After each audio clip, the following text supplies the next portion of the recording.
I have been meeting with the local community here over the last few weeks, and we have been walking the beautiful landscape and foraging and collecting nature's bounty, some of what you can see here. Lots and lots of different things, some fallen, just a variety of amazing colours that you actually find in the landscape. These are all going to be put together and go into our wonderful mandala. As part of this also, we have been looking at the Modu Purnima Festival, which is about the new moon, which happens towards the end of September. So lots of our mandala is actually based on the new moon, and the Honey Festival, which is about offerings and celebrating new life, new beginnings and new challenges. Some of our workshops have been doing weaving and making the structures for the mandala. Others have been making smudge sticks that we light for new moon to clear the auras and clear bad spirits, and that will all go into our mandala. This has been done by lots of different children, adults, lots of community that are in the space. Today it's all coming together to create our giant mandala, which is about 10 metres across. I loved it again as a Connecticut project, just because walking, talking and making, the three things I really like. I love the just the aspect of making mandalas out for out in a way. I think using the nature, and in Langdon Hills, just people and us, and gathering the stuff that didn't cost anything other than gathering and sorting. You can be creative with the stuff that is just there for you rather than having to purchase.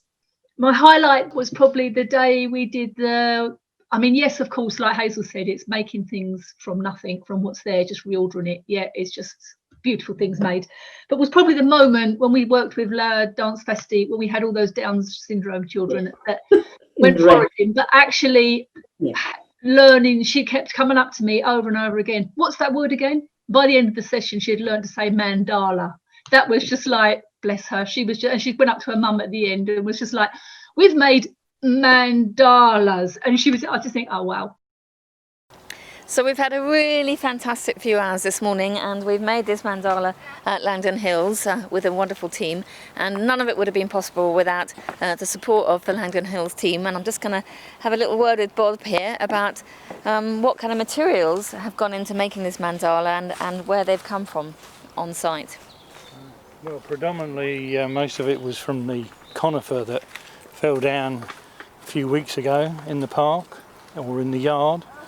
There's berries, a large amount of leaves, which we have plenty of, and acorns. So like this, these are really beautiful. So maybe you can turn those a really staghorn. Staghorn, and they've got like a carpety sort of texture, and I think they come from these trees over here. That's all one tree. What are they called? Staghorn.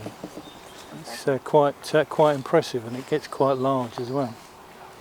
Some people have them in their garden, not realising how large they can grow to.